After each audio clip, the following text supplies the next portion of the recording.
Hi friends, ఈరోజు జీడిపప్పు పాకం ఎలా తయారు చేయాలో చూపిస్తాను.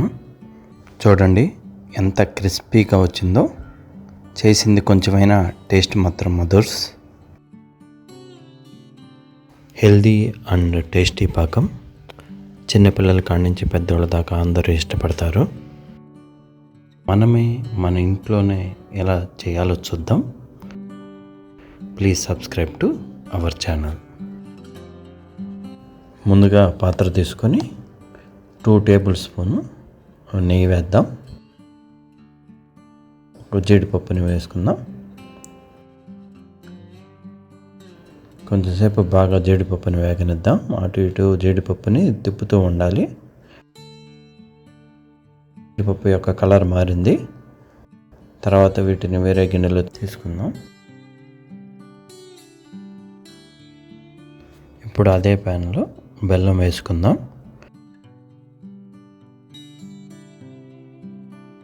లైట్గా వాటర్ పోసుకుందాం. ఎక్కువ మాత్రం వాటర్ పోయకండి. ఎక్కువ వాటర్ పోస్తే పాకం సరిగా రాదు.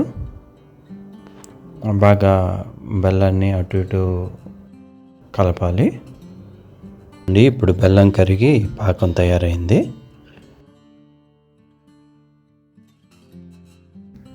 కొంతమంది బెల్లం కరిగాక ఏమన్నా డస్ట్ ఉంటే వడగొట్టుకుంటారు. యాలక్కాయల పొడి వేద్దాం.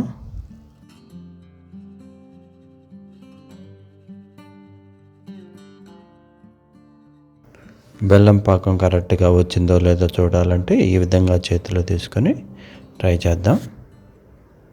ఇప్పుడు బాగా వచ్చింది బెల్లం పాకం. రెడీ అయిన పాకంలో జీడిపప్పుని వేసి కలుపుదాం.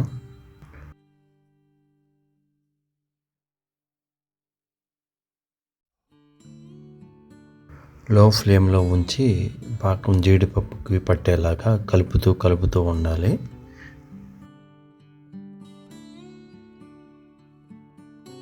ఇప్పుడు ఒక ప్లేట్ తీసుకొని నెయ్యి రాద్దాం.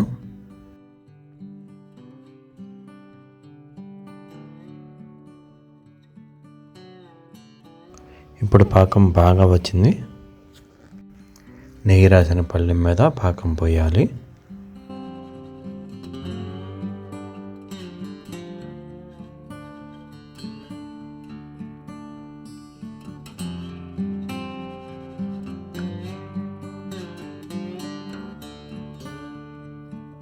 చూడండి ఇప్పుడు ఎంత బాగా వచ్చిందో జీడిపప్పు పాకం.